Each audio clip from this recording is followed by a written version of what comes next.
going to open it and I'll take it.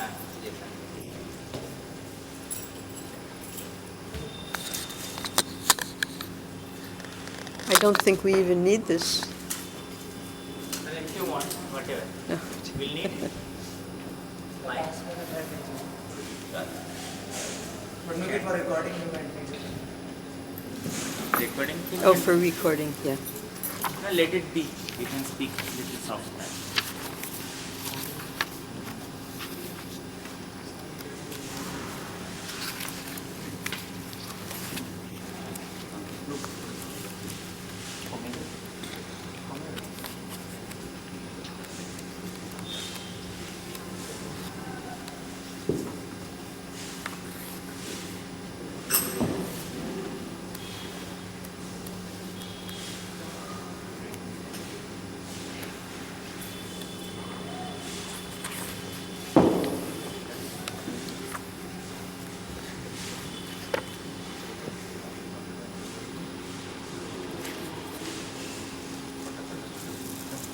Thank you.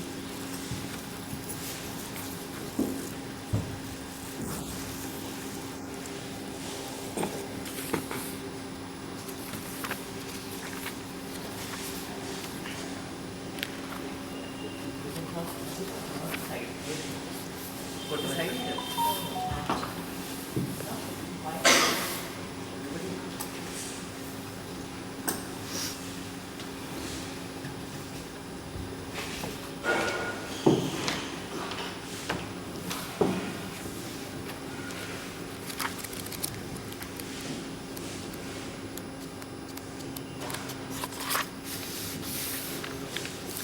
Now we have a very beautiful printed version of the Srimad Bhagavatam. When Srila Prabhupada first printed the Srimad Bhagavatam, he had to do everything by himself. He had taken sannyas recently in 1959 from his godbrother Bhakti Pragya Keshav Maharaj, who had a mat in Mathura. Srila Prabhupada, he took this as his life's work to translate the Srimad Bhagavatam. And at the very beginning of the Srimad Bhagavatam, he put one very important sloka. I don't know if any of you have noticed it when you've read it. Okay? Yes, you didn't notice it. 1:3:43. So we will read that sloka. Why is it so important? Why did Srila Prabhupada, out of all of the Vedic Shastras, all of the works of the six Goswamis, why did he choose to translate Srimad Bhagavatam? Krishne swadam opagate dharma gyan adibi saha kalo nasta drisham esha Puran arko dunotidha. Krishna, in Krishna's Swadama, own abode, Upagate, having returned, Dharma, religion, Jnana, knowledge, Adibi, combined together, Saha, along with, Kalo, in the Kali Yuga, Nastadrisham, of persons who have lost their sight, Esha, all these, Purana Arka, the Purana which is brilliant like the sun, Aduna, just now, Uditaha, has arisen. Translation. This Bhagavad Purana is as brilliant as the sun, and it has arisen just after the departure of Lord Krishna to his own abode, accompanied by religion, knowledge, etc. Persons who have lost their vision due to the dense darkness of ignorance in the age of Kali shall get light from this Purana. Purport. Lord Sri Krishna has eternal dham or abode, where he eternally enjoys himself with his eternal associates and paraphernalia. And his eternal abode is a manifestation of his internal energy, whereas the material world is a manifestation of his external energy. When he descends on the material world, he displays himself with all paraphernalia in his internal potency, which is called Atma Maya. In the Bhagavad Gita, the Lord says that he descends by his own potency, Atma Maya. Anyone know that sloka? Yeah. His form, name, fame, paraphernalia, abode, etc. are not, therefore, creations of matter. He descends to reclaim the fallen souls and to re-establish codes of religion which are directly enacted by him. Except for God, no one can establish the principles of religion. Either he or a suitable person, empowered by him, can dictate the codes of religion. Real religion means to know God, our relationship with him, and our duties in relation with him, and to know ultimately our destination after leaving this material body. The conditioned souls who are entrapped by the material energy hardly know all these principles of life. Most of them are like animals, engaged in eating, sleeping, fearing, and mating. They are mostly engaged in sense enjoyment under the pretension of religiosity, knowledge, or salvation. Dharma, Artha, Kama, and Moksha. They are still more blind in the present age of quarrel or Kali Yuga. In the Kali Yuga, the population is just a royal addition of the animals. They have nothing to do with spiritual knowledge or godly religious life. They are so blind that they cannot see anything beyond the jurisdiction of the subtle mind, intelligence, or ego, but they are very much proud of their advancement in knowledge, science, and material prosperity. They can risk their lives to become a dog or hog just after leaving the present body, for they have completely lost sight of the ultimate aim of life. The personality of Godhead Sri Krishna appeared before us just a little prior to the beginning of Kali Yuga, and he returned to his eternal home practically at the commencement of Kali Yuga. While he was present, he exhibited everything by his different activities. He spoke the Bhagavad Gita specifically and eradicated all pretentious principles of religiosity. And prior to his departure from this material world, he empowered Sri Vyasadeva through Narada to compile the message of the Srimad Bhagavatam, and thus both the Bhagavad Gita and the Srimad Bhagavatam are like torch bearers for the blind people of this age. In other words, if men in this age of Kali want to see the real light of life, they must take to these two books only, and their aim of life will be fulfilled. Bhagavad Gita is the preliminary study of the Bhagavatam, and Srimad Bhagavatam is the summum bonum of life, Lord Sri Krishna personified. We must therefore accept Srimad Bhagavatam as the direct representation of Lord Krishna. One who can see Srimad Bhagavatam can see also Lord Sri Krishna in person. They are identical.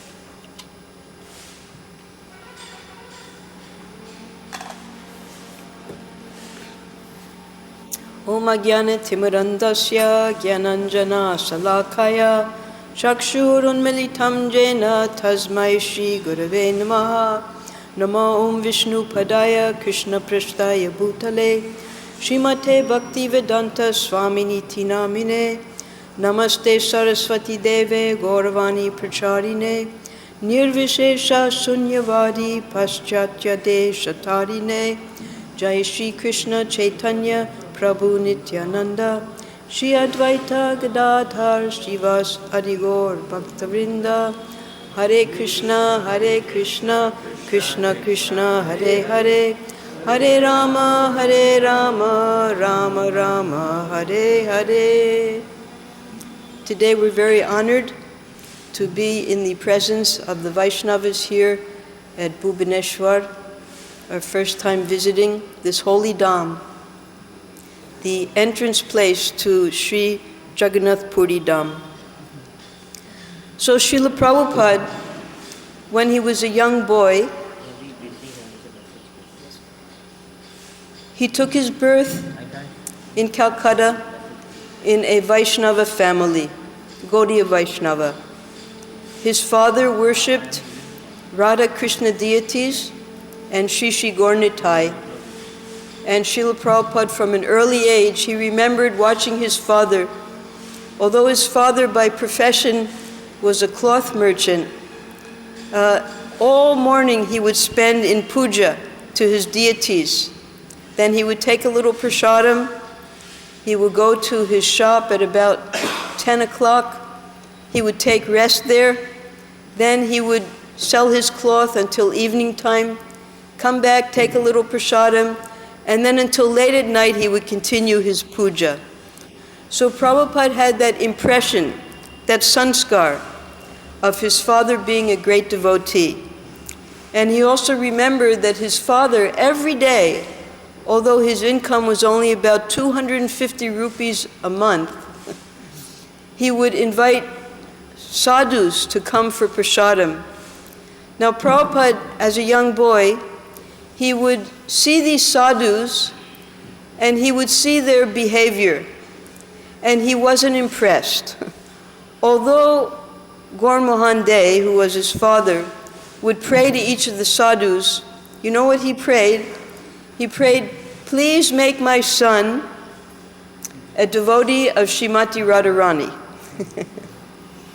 So his father always had an aim that Abai should be a devotee of Srimati Radharani. So the first thing in his education was to learn mridanga. And his mother used to complain that, "Why are you teaching him mridanga? What good will that do him in his life?" She wanted him to learn ABCs and go to school. She had to hire someone to carry him to school because Abai didn't like to go to school. Who likes to go to school? So he didn't like to go to school, so she would force him to go. He went to school, and as all of us have experienced in school, you're mixed with so many children your age from coming from different backgrounds, and you're indoctrinated by your teachers. He went first to a little Marwari school right in his home, because it was a very wealthy family, the Maliks of Calcutta. So in the Marwari school he learned Hindi. Then he had Bengali and Hindi. Then he was sent to a school that was established by one of his previous family members, the Motisil school. And that was where all of the wealthy Malik children went, and the higher class of the Bengalis would attend that school. And there he got a proper education to the point where he could then go to Scottish Church College. Now, we have to understand at that time, because it was India subjugated by the foreigners, by the British, their interest was to take all they could from India and force their religion upon the Indians, who they considered to be uncivilized and uneducated, because they themselves were uncivilized and uneducated. So they had missionaries come here to India, and they would teach the young children. Prabhupada he had to attend Bible study class every day in his school, when he attended Scottish Church College. Every day there was at 1 o'clock, and they would give them a Bible to study. So aside from his academic studies, he was being taught Christianity. Now later this helped very much, because when he went to the Western countries, he already knew the philosophy of Jesus Christ. He knew how to defeat their own philosophy because he knew all the slokas in the Bible. And he would often quote them when he was confronted by the Christians. Many of his disciples in America and the other Western countries, there's no Sanatan Dharma.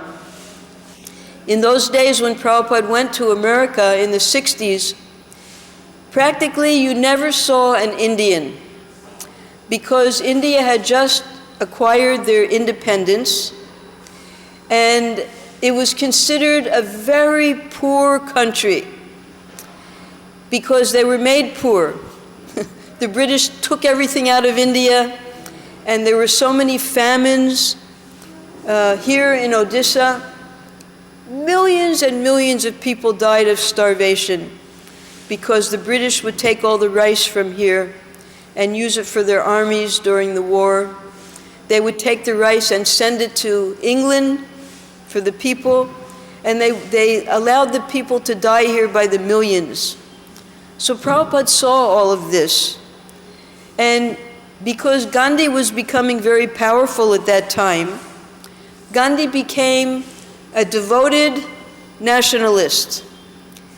He believed that if we get the English out of India, then we can reestablish our own culture. This is also what Bhaktivinoda Thakur did, but he did it from a different line. He did it by cooperating with the British. And therefore, Bhaktivinoda Thakur, he was able to come to the highest position, official position in the British government that an Indian was allowed to hold, the deputy magistrate of Puri, of all places. The British would not allow the Indians to go beyond deputy magistrate. They only had the British in the highest platforms.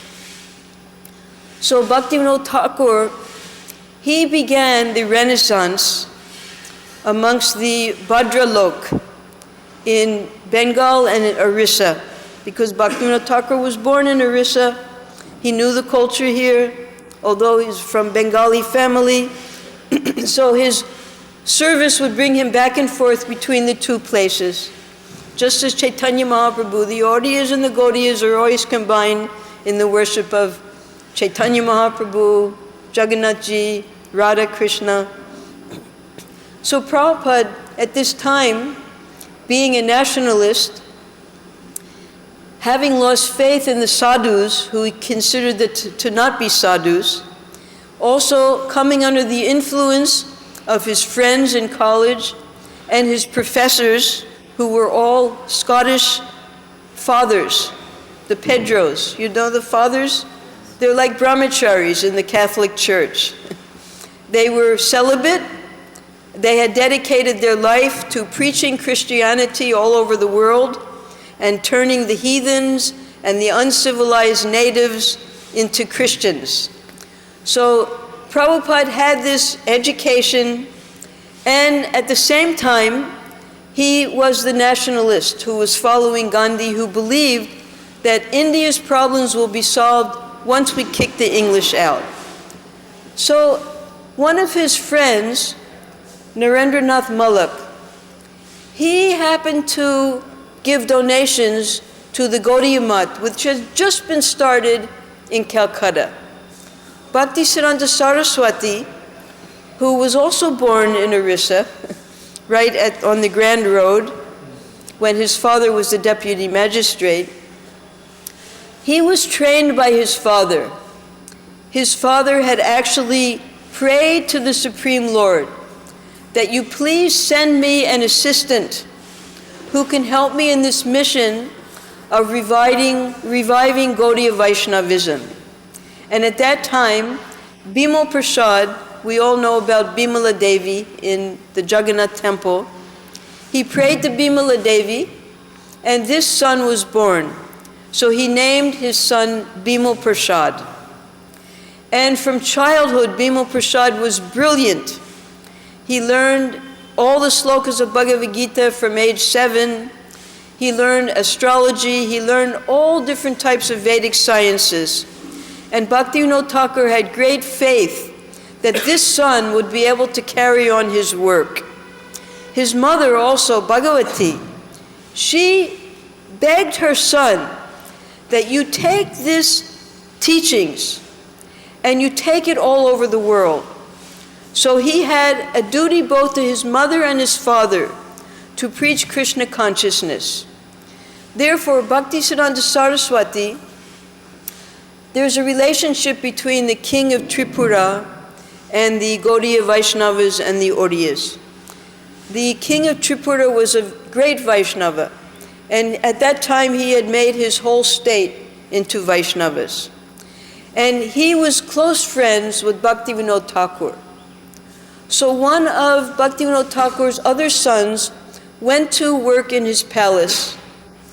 And when Bhaktisiddhanta Saraswati was a student, and he saw that his teachers, his professors, were not teaching the Vedic philosophy properly, he rejected his education. And he joined his brother in Tripura. And there in Tripura, he had a huge library of all the Gaudiya Vaishnava literature, Chaitanya Charitamrita, which had been hidden at the time. It was Bhakti Vinod Thakur who rediscovered Chaitanya Charitamrita. For years and years, he tried to find a copy of it. Finally, he found a copy. So he had, Bhaktisiddhanta Saraswati had at his access all of the Gaudiya Shastras to study when he was in Tripura. But he could not understand, because there was no example at that time of reading the philosophy and living the philosophy.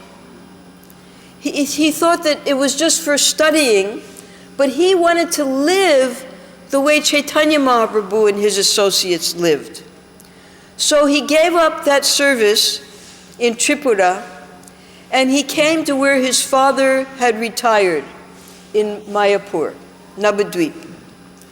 And his father at that time was searching for the original birthplace of Chaitanya Mahaprabhu, according to old maps and old shastras, because the Pandas, we know the strength of the Pandas, and we know their interest. They had convinced the people that the real birthplace was in the town of Navadvip. But according to the maps, the town of Navadvip didn't exist when Chaitanya Mahaprabhu was born. It was covered by the Ganga. So Bhaktivinoda Thakur, he searched for the original place, and he found Sri Mayapur Dham, where the Yog Pit is. So when Bhaktisiddhanta Saraswati joined him, he gave his son the duty to develop the Yog Pit, where Chaitanya Mahaprabhu was born. And then Bhaktivinoda Thakur left this world. And Bhaktisiddhanta Saraswati was feeling great separation from his father. He had a huge responsibility. And at the same time, just shortly after, his guru died. That was Gorkishore Das Babaji. So then Bhaktisiddhanta Saraswati was all alone, and he didn't know how to carry on this mission without his two gurus. So he sat and he chanted 3 billion, 30 crore, for years and years, about 10 years. He sat in Mayapur and chanted to get inspiration, how to carry on the mission of his father and his guru. Then, although his guru had told him, never go to Calcutta, that's Maya's domain, he decided that if he was going to preach, he would have to be amongst the people. So he went to Calcutta and started his first mat, which is at the Ulta Dingi Mat. And there, he lived in a very austere condition on the roof of the temple. And Prabhupada's friend, Narendranath Malik, he would sometimes give donations at that Gaudiya Mat. So all the brahmacharis knew Narendranath. And one day they said to him, "Why don't you come and meet our guru?" So he was introduced to Bhaktisiddhanta Saraswati, and Narendranath Malik was very impressed. And because he and his Abai were childhood friends from the time they were born, he went to Abai and said, "You have to meet this sadhu. He's a real sadhu."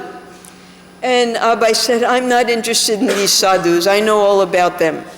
I'm not coming." And Narendranath dragged him. He said, "No, unless you give your approval, we can't follow him." So just on the strength of his love for his friend, he went to meet Srila Bhaktisiddhanta Saraswati that night. And although Prabhupada was dressed in khadi, dhoti, everything according to Gandhi's mission, he went up on the roof, and the two boys offered their obeisances, their dandavats. While they were offering their dandavats, Bhaktisiddhanta Saraswati began speaking to them. He told them, "You are educated young boys. You should preach this teaching of Chaitanya Mahaprabhu all over the world in the English language." Then Prabhupada, he sat up, he saw Bhaktisiddhanta Saraswati for the first time, and he immediately began to argue with him. That who will listen to the message of a country that is still subjugated by foreigners? And Bhaktisiddhanta Saraswati that evening defeated Srila Prabhupada. For the first time, Prabhupada was defeated. And Prabhupada was feeling very happy that he had been defeated by a great saintly person. And when he went home that night, because already Prabhupada was married and had one son then. He was in his 3rd year of college still. But his father had pushed him to get married. And there's a very interesting story about Prabhupada's marriage that all of us can learn from. Prabhupada, he wanted to marry one girl. And he was determined to marry her. But his father, because Prabhupada's mother had died when he was 14 years old, so his father brought him up from that time. His father had chosen another girl. Her name was Radharani Datta. And Prabhupada was not at all interested in this girl. He did not want to marry her. He was going to college. He was fixed in Gandhi's philosophy. He wanted to help free India. He was coming home on his bicycle one day from college, and the father of Radharani Datta captured him and brought him to the house, sat him down, and they had the marriage ceremony. So without Prabhupada's even liking the girl, he married this girl because his father chose this girl. But Prabhupada wasn't convinced. He still wanted to marry the other girl. So this story was told to me by Prabhupada's sister. So Prabhupada secretly decided he was going to do a second marriage. And Gaur Mohan Dey, he came to him. He said, "I can understand that you're very attracted to this other girl. You're not happy with the girl that I married you to. But this will help you in your spiritual life. Because then you won't become attached to your grihastha life. You'll go through, perform all the sanskars, do everything religious, and it'll be very easy for you to give up your family life at the proper time." So, because Prabhupada loved his father, he didn't do the second marriage, and he stayed with Radharani Datta, and he had 5 children. He had 3 sons and 2 daughters. Now, the first son had already been born when he met Bhaktisiddhanta Saraswati. So Prabhupada had responsibility. He had to maintain his family because he was a proper grihastha. He saw the example of his father who had to work. So his father arranged that he have a very good job with one of Prabhupada's father's friends. Prabhupada became the manager, although he had just left the college. He had renounced his degree because Gandhi was telling all of his followers, do not accept your degree because this is a degree from the British. So although Prabhupada passed his BA, he didn't accept the degree. He didn't come for the certificate. And the manager of Bosch Chemicals, Bosch Laboratories, he asked Prabhupada's sister, what is your brother doing these days? And she said, he's left the college, he's not doing any work, he's just sitting at home. So then he decided, Dr. Bosch decided, let me employ this young man as my manager. Now, Prabhupada had no experience whatsoever in business. He was a philosophy and economics and Sanskrit scholar in college. But Dr. Bosch put him as the manager of his laboratory. So the other employees became envious of Prabhupada. That why has he put this young new boy who knows nothing about the business on top of us who've been working here for 20, 30 years. So they weren't happy with Prabhupada as the top. At the same time, Prabhupada had just met Bhaktisiddhanta Saraswati, and he wanted to give up everything and join Bhaktisiddhanta Saraswati and become a preacher. But he had his family. So Dr. Bosch decided the solution to this is, because he wasn't liked by the employees, and at the same time, he wanted to become a Gaudiya Vaishnava preacher. Dr. Bosch told him, I have a huge field in North India. I need a representative there. So you can be my representative there. You can be independent. You can live in any city you want in North India, and you get my accounts, and that way you have your family, you can do your preaching, and you don't have to live here in Calcutta. So Prabhupada transferred his family to Prayag. And there he opened up the Prayag pharmacy. And at the Prayag pharmacy, he was able to travel to Lucknow, to Kanpur, to Mathura, even to Bombay, all over India to get accounts. And Prabhupada said that according to his astrological chart, he should have become the wealthiest person in the chemical industry. But he had another desire. Krishna had another desire for him. So although Prabhupada was doing very well in business, at the same time, we know that in Prayag is the Kumbh Mela, the devotees had been sent from Calcutta to establish a temple in Prayag. And they were looking for very nice Bengali families to help them establish the temple. So the same devotees that Prabhupada knew from Calcutta came to Prayag, and they heard about Abhay Babu, and they came to him, and they said, we understand that you're a very respectable Bengali businessman. We want you to help us establish a temple. And this was just what Prabhupada was looking for. Again, he had association with the disciples of Bhaktisiddhanta Saraswati. He was taking care of his family nicely with his business. And every day he would go to be with the disciples of Bhaktisiddhanta Saraswati. He would be the Mridanga and Kirtan leader. He knew all the puja. And he was very instrumental in establishing the Prayag temple there. So as Prabhupada traveled, he met the other disciples of Bhaktisiddhanta Saraswati all over India. In Bombay, the devotees wanted to make Prabhupada the temple president. But Bhaktisiddhanta Saraswati said, no, let him remain separate. And in due course, he will do everything. So Prabhupada, he was a part of the Gaudiya Math at that time. And when Bhaktisiddhanta Saraswati came to open the temple in Prayag, the president of the temple there introduced Prabhupada to Bhaktisiddhanta Saraswati. And Bhaktisiddhanta Saraswati said, I already know him. I have marked him.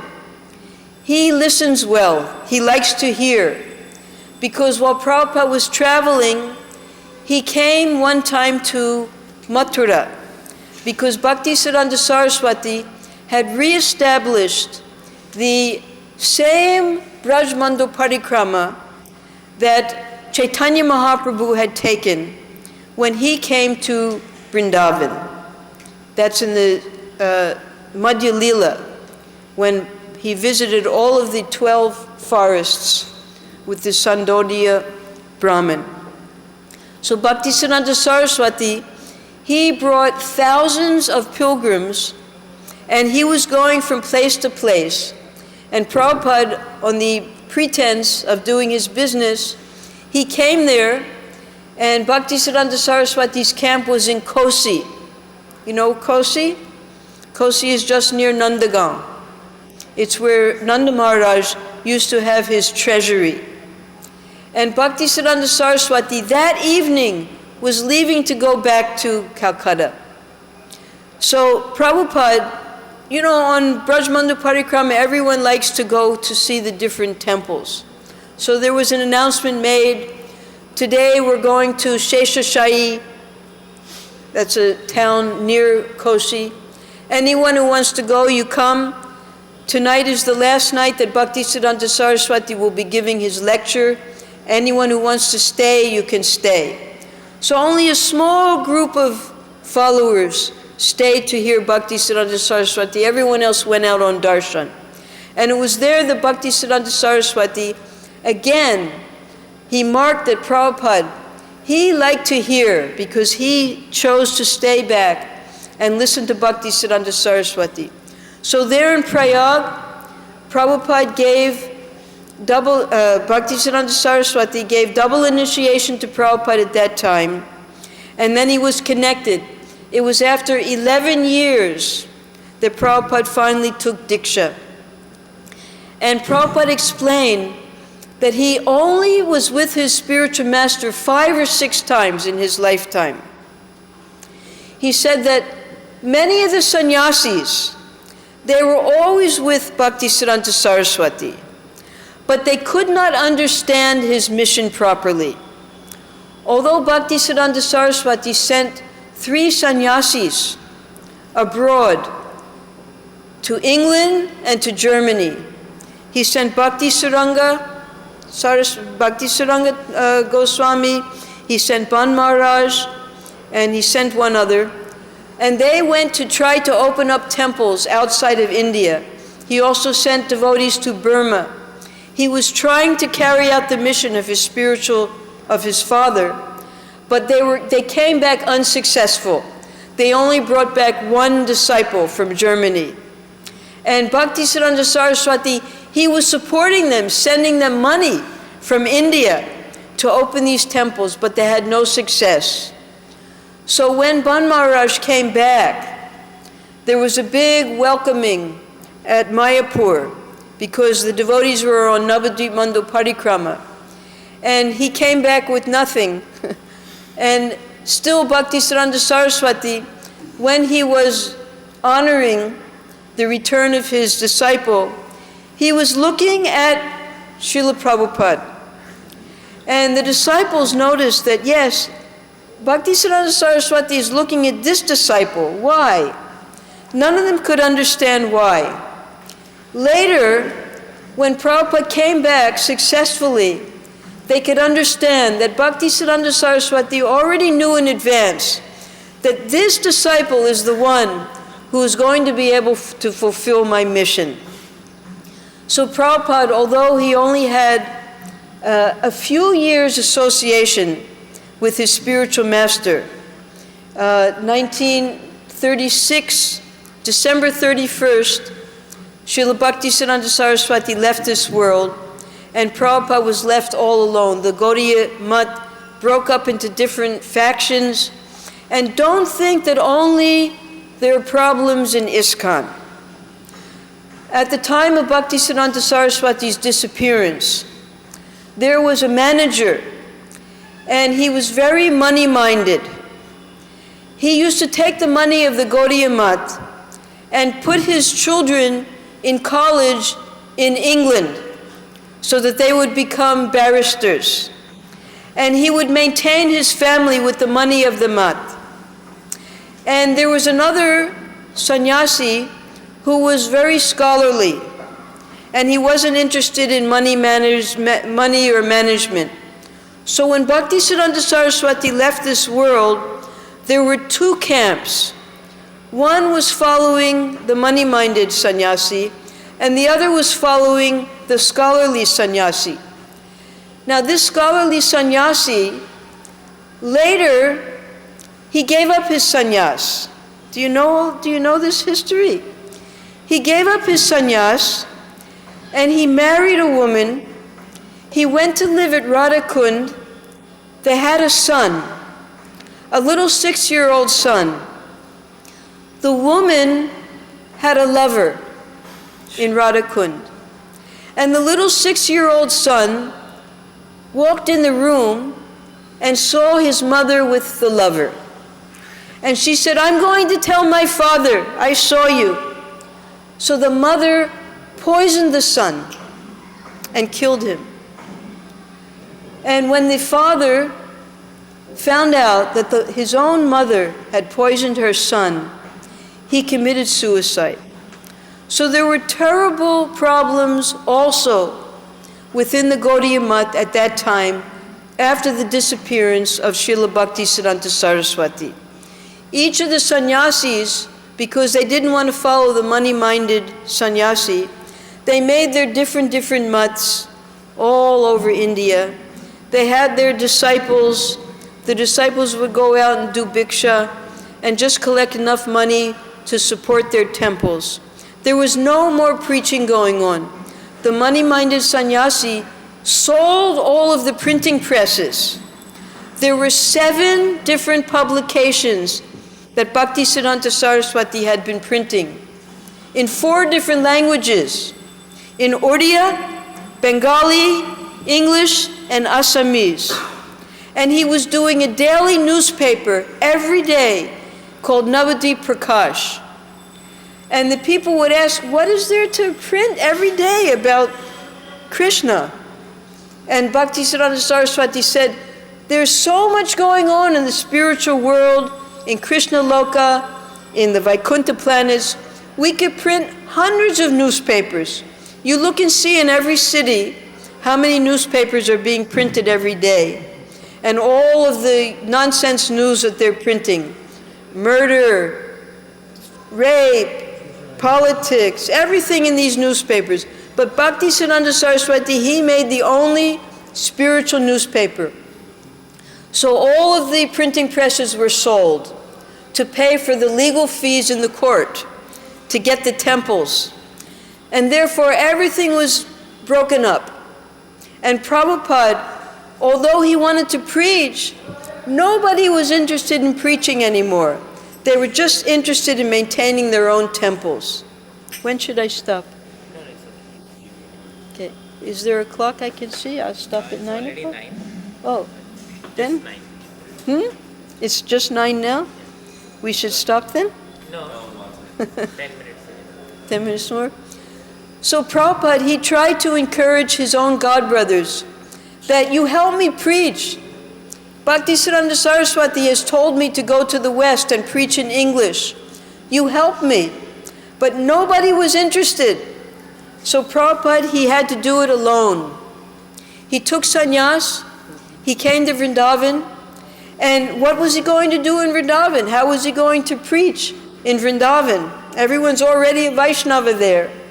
So he decided, if I'm going to go to the Western countries, I have to have books. I have to give them something in their own language. So there, he began to translate this Srimad Bhagavatam. And we just read this sloka that Prabhupada put in the beginning of all of his Bhagavatams. That this Srimad Bhagavatam, it can turn the tide of Kali Yuga.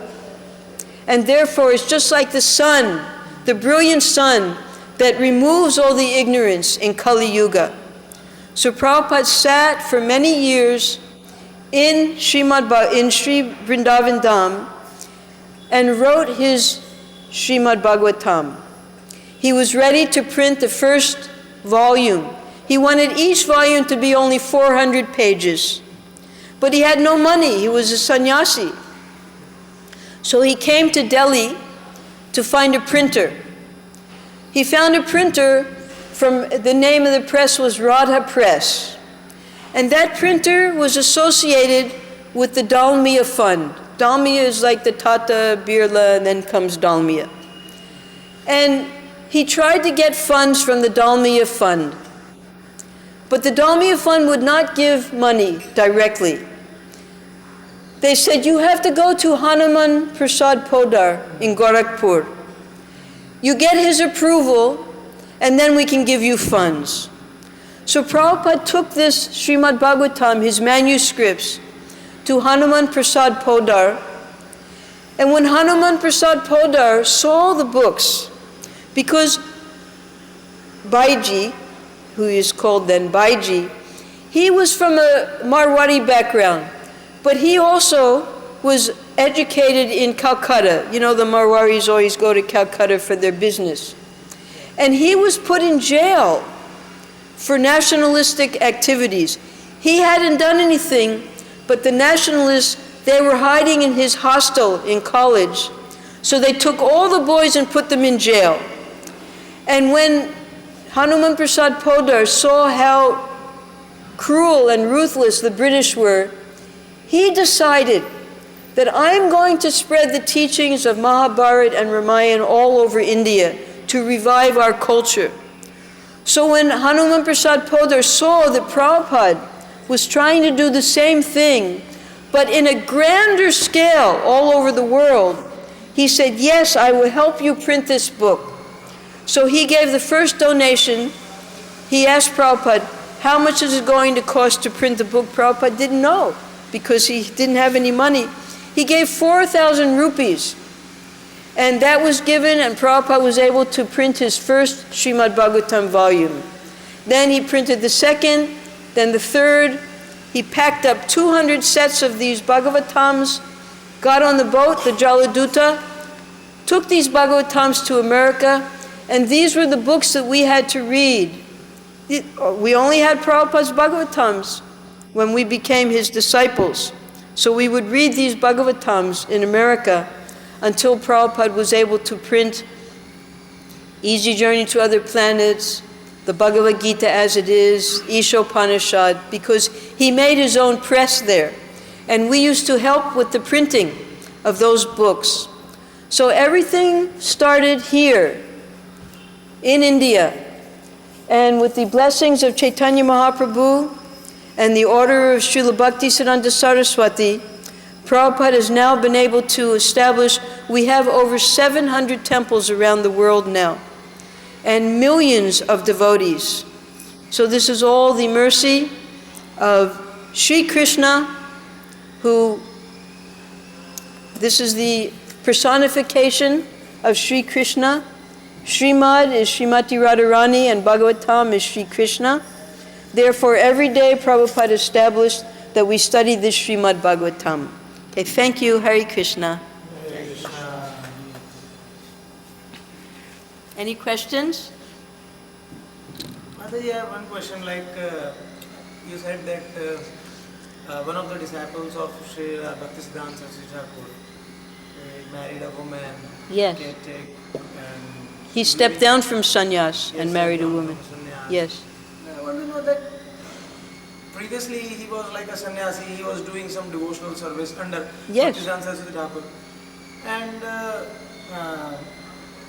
Bhaktisiddhanta Saraswati Thakur had to leave this world.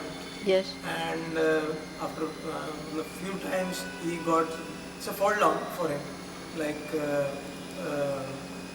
she got married and Not Bhaktisiddhanta Saraswati, one of his disciples. exactly, disciples. Yeah. But I want to know that in the course of devotional service, Yes. like people should be getting uplifted, no? Yes. why such setbacks are there? Like he was at one point of time, he was actually executing some devotional service. Yes. And then this kind of setback, it is like even worse than materialistic. Materialists don't do like this. Yes. Like killing their own son and all that. Yes. Terrible. So, I want to know that how it happens like that. Why? Well, Bhaktisiddhanta Saraswati left this world out of disgust. He said, I've made sannyasis, but they've become vilasis.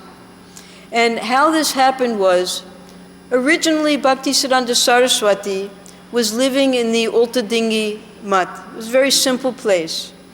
And he had attracted one very wealthy disciple who wanted to build for him a beautiful marble temple. And that's the Bagh Bazar Gaudiya Mat. Everything marble, first class, just like you have here. And when the simple devotees, the brahmacharis, moved into that temple, immediately they started fighting. I want this room, I want that room, we have to get a lot of nice prasadam, the sannyasis have to get extra milk and puris at night. Everything changed when money came in. You understand? Yes. Before they had a very simple life. But as soon as all the marble temple, the money, everything came, their minds became polluted. And Bhaktisiddhanta Saraswati, in disgust, he left this world because they became disinterested in preaching anymore.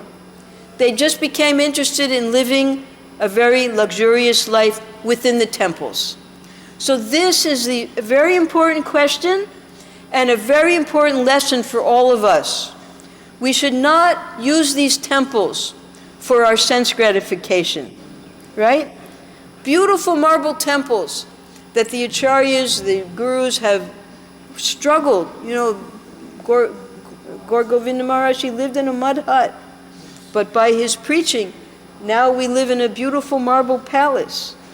But we shouldn't think that this is for us to enjoy. Prabhupada explained that if we just sit under a tree, who will come to hear from us? So he established these magnificent temples so that people will be attracted. Even Indumati was telling me her life story yesterday. She said she wasn't at all interested in ISKCON. Not at all, because she saw that... Counterculture. She was from counterculture. Counterculture, right. But when she came to the temple here, and she saw how clean it was, how sparkling everything was, she became impressed. So these temples are not for our enjoyment. These temples are to attract the people to see what it's like in the spiritual world, how everyone is engaged in Krishna's service, cleanliness, purity, and we have to set the example for others and go out and make more and more temples all over the world and not fall into that pit that happened with the Gaudiya Math. You understand? Okay. Thank you so much, Mataji. Thank you. Enlightenment. Okay, Hare We'll hear Krishna. again at 4 p.m. today Okay, regarding your pastimes with Srila Prabhupada. okay, fine. Nargesh Daivi Shakti Mataji ki Jai.